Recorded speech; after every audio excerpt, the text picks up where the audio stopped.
Members of the Honorable Court, in my submissions, I will rely on the petition we filed jointly with the three others. It's dated 22nd of August. I also have submissions which I filed alone, which are dated 26th of August. And I also have a further affidavit which is dated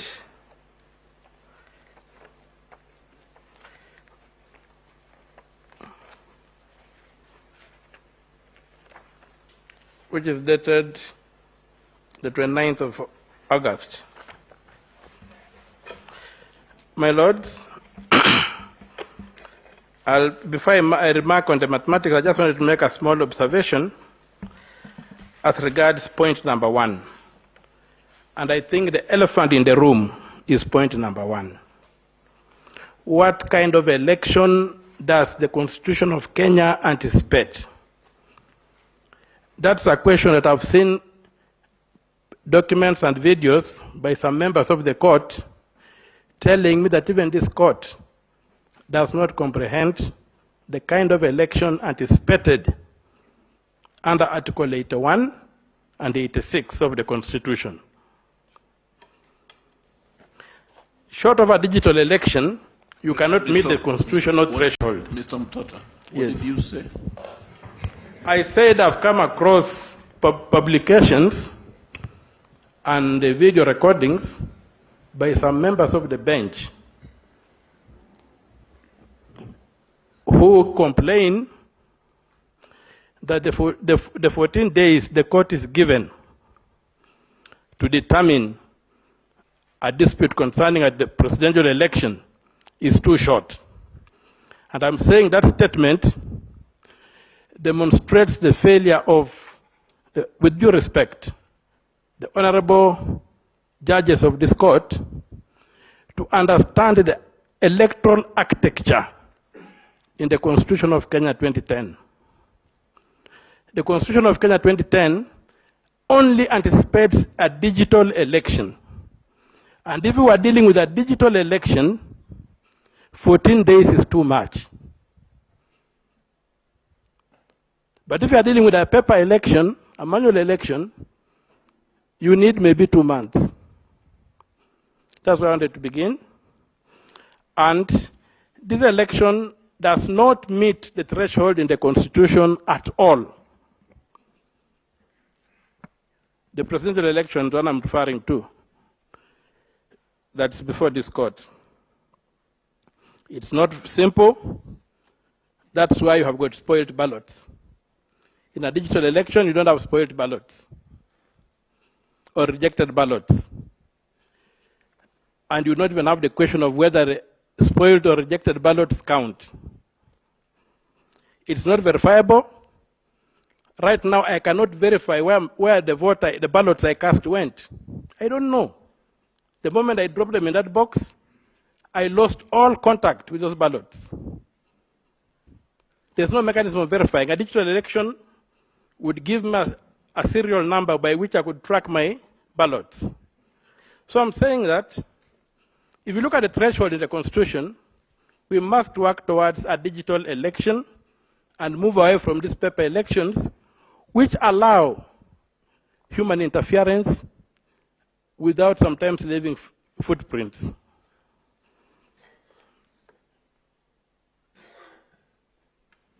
I would now go to my submissions. I was supposed to be given some aid. Yes. Where the... If the time could stop running, we had supplied the electronic instruments to the court.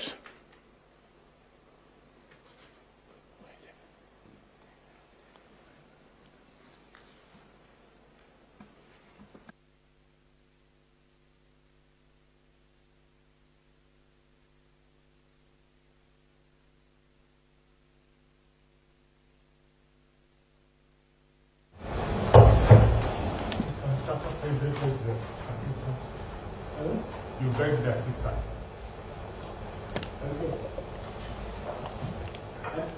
I don't understand what you said. I come there. Oh, open for me the PowerPoint document.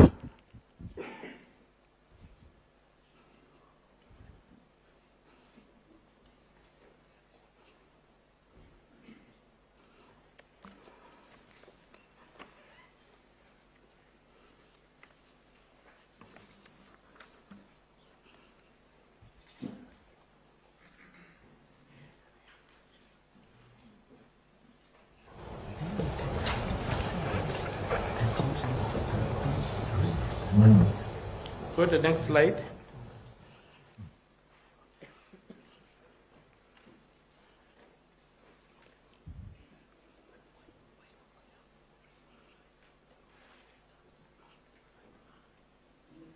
Yes, we're looking at an analysis of paragraph 26 of affidavit filed by Mr. Sunkuli in petition number 7, paragraph 226. And you can see that he's giving us, he gives data of how the KIMS kits transmitted on 9th August at 17 hours at the close of polls. He gives that figure. On 9th August at 20:45 hours, about some 3 hours and 45 minutes, he gives his figure of 13 million. Then, most surprisingly, you have two entries. There's the entry that which gives us at 14 hours and 14:40 hours. The KIMS kits are transmitting some 23 hours later, still transmitting data. And we're saying that that data is not acceptable. So we come to the next slide. I'll just run through given the short time I have. When you got that slide, you look, they tell you at 20:45 hours, on 9th August 2022, some 13,731,215 people voted.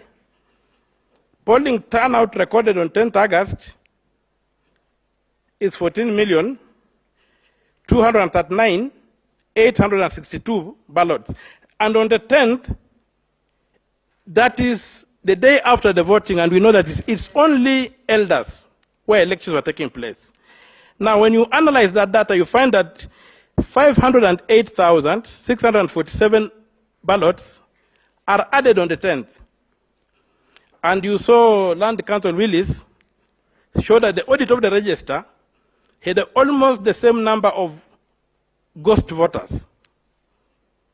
So you can see from that data that Mr. Sunguli presents, you are able to isolate 508,647 ghost cast votes, which are more than the difference between the two leading candidates.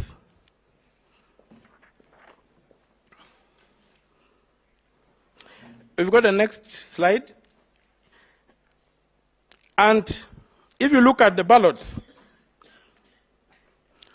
that are recorded to have recorded on the next day, we are talking of some 1,665,412 curiously cast votes, which are coming out after the close of voting, and that's after 3 hours after the close of voting. So if we take the total tally now, you find that the tally is close to it's about 1.7 million votes.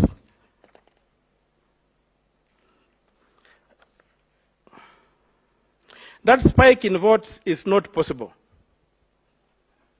That spike in votes is part of the problems we're having, that fellows were having access, the KIMS kits that were still transmitting data from locations that are not clear.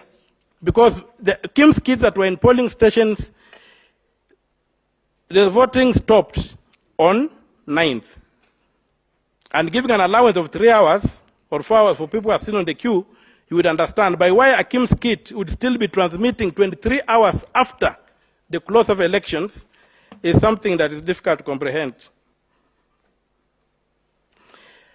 Also, my members of the Honorable Court, if you look at the Form 34C that has been published and interrogate the data there, if you look at the total of the variables ascribed to each candidate, the amount that you get is 110 votes less than the number that has been printed on that paper. Now, if you look at, that thing was boggling my mind. Initially, I thought it was a simple error of addition. But it has come out it was not a question of 1 + 1 = 3. Because when you look at paragraph 32 of the replying affidavit of Mr. Sunkuli, yes, I'm on, yes, go to the next slide. Next. Yes, sorry, I forgot to, thank you for directing. If you look at paragraph 32 of the replying affidavit of Mr. Sunkuli, the total voter turnout in the table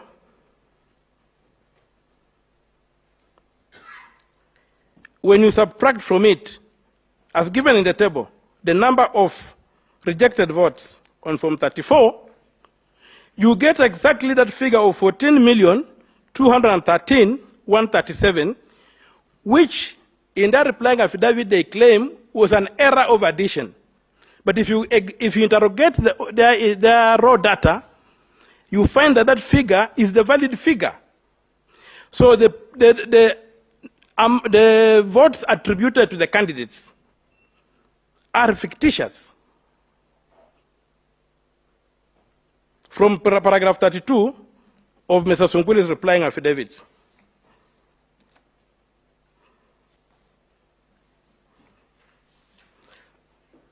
So, when you go on to the next slide,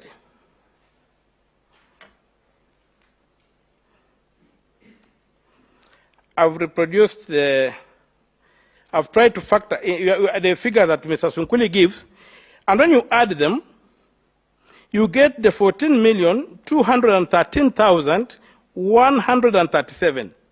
Yet, when you add the figures attributed to the individual candidates on Form 34C, they come to 14,213,027. That is not an innocent mistake. It is a situation whereby somebody has left a trail that they were working backwards from a certain figure which they had, and they were working backwards, and so they would going to get that. And most important, I would also refer to the affidavit signed by the chairman, filed by the chairman in petition number 5. At paragraph 95 of his replying affidavit, sworn on 26 August 2022, the chairman presents the exact figure of 14,213,137 as the total valid votes cast for all the 4 candidates. So if that is the figure that's coming from the raw data, that's the figure that's carried in the affidavit, then the values attributed to each one of the 4 candidates are fictitious and cannot count. And therefore, that Form 34C is an invalid document.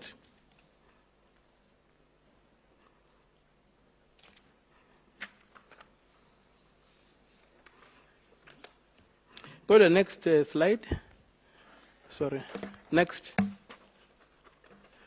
Yes, so in that slide I'm saying, we can only conclude that these figures, which form the content of Form 34C, are cooked. You cannot have both of them in the same document. And this court should not allow that document to stand at all. And the conflicting figures, and those conflicting figures for valid votes cast of 14,213,137, and the other one is the one when you add the values of the individual candidates, the 4 candidates, you get 14,213,027, is evidence that the results were worked backwards to achieve a desired or predetermined outcome. Therefore, the declared percentages for the 4 candidates, no, the votes attributed to the 4 candidates and the declared and the percentages attributed to them is all fiction. Now, I got to address the question of whether you can achieve, if, assuming that what in the totality of the announcements made by the chairman, any of the candidates realized 50% plus 1 vote. Just checking on the time. Yes. There's no display for the time, unfortunately.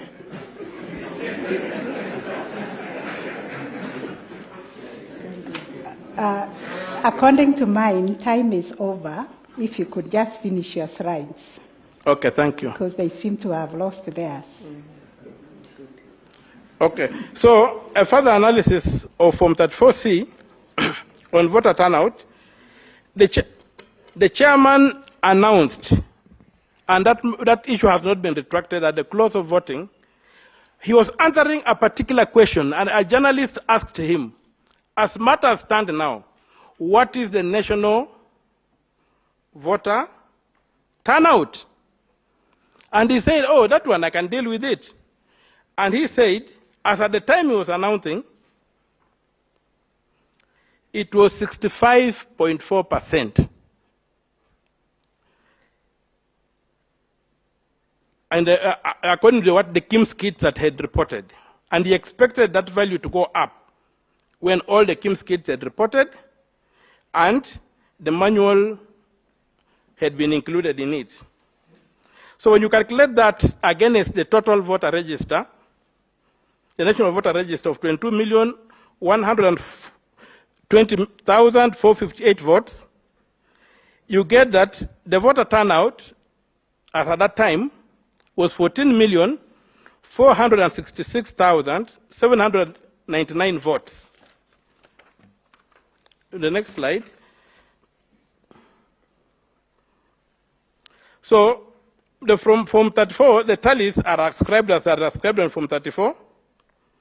You get, when you factor in the rejected votes, you get a total value of 14,326,641 votes having been cast. That is the valid plus the rejected votes. So when you get a difference between the two, the declared voter amount and what has finally been published in Form 34C, you find that a number of 140,138 votes were not accounted for.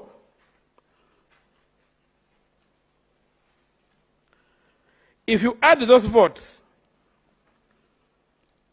now we add these votes to the attributes given to each candidate, because we are now ignoring the number published on Form 34C that are claiming was a mistake, but which I've demonstrated was not a mistake. Now, if you factor that number of the correct number of the addition, which is 14,213,027 plus 140,138 votes, you get 14,353,165. Using that as the denominator, you get that William Ruto gets 49.99692402%. And the reason we are going to doing these decimal numbers in the long form and not reducing them, because the winning vote is 1. And what's the percentage of 1 in 14 million votes? It's about 7 zeros before you get to any digit. So that's why we are keeping the long form. So when you round it off, you kill voters and you include new voters. So Raila gets 48.372118662. The next page, Wahiga would get 31,987, which would translate to 0.222856771%.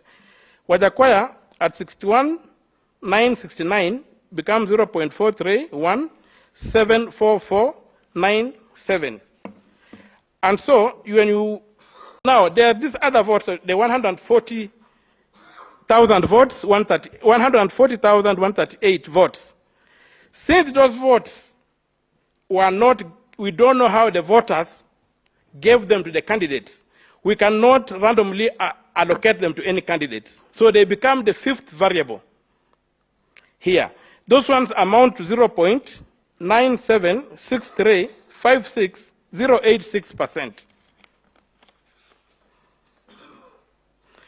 In the scenario, no candidate acquires 50% plus 1 vote. That is required under Article 138(4), 138 Clause 4, Paragraph A. And so, with those few remarks, I pray that the Honorable Court allows the petition and the other petitions, and then... My Lord, I had intended to make the prayers in view of the jurisprudential weight of the mundane questions that I would want this court to sorry, Senior Counsel. Can Mr. Omtata confirm? I'm trying to go through the record. This PowerPoint presentation you've just made, is it part of your pleadings? It's part of my pleadings in a law. Word for word? Yes, word for word. In fact, I'm just starting for purpose of my. Okay, thank you.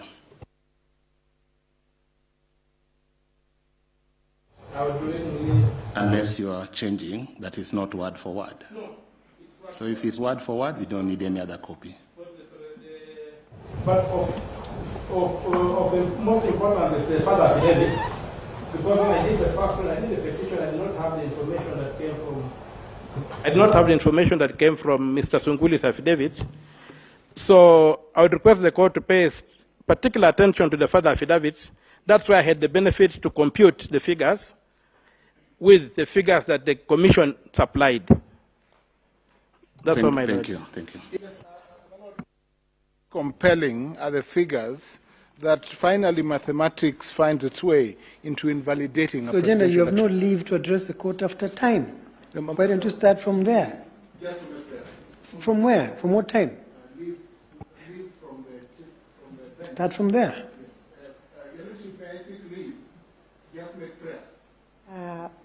Senior Counsel, we agreed on the ground rules yesterday. Your time is up. In fact, his time went over because he was on the PowerPoint. We noted he went over by 6 minutes. So please, yes, if you have anything, you can reply when you have time to reply. Rejoinder.